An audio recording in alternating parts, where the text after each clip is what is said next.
हाँ देखो तो इस समझने का देखो लिखा है यदि किसी वस्तु को 360 रुपया में बेचने पर 20% का लाभ होता है तो क्रय मूल्य क्या होगा।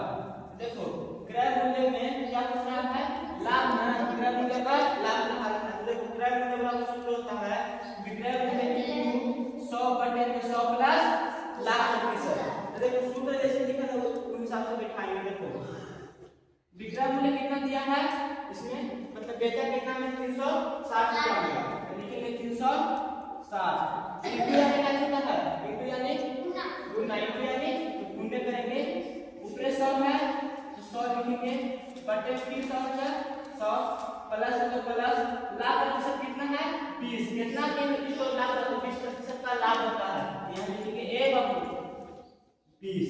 यहां से समझ में आया किसको किसको आया था तो आइए छोड़ते हैं। अब देखो अभी आगे छोड़ के 360 रुपए हां 300 देखो 360 ठीक है। देखो फिर 360 करेंगे गुणे में 100 है 100 बटे में 100 भी होने पे कितना होगा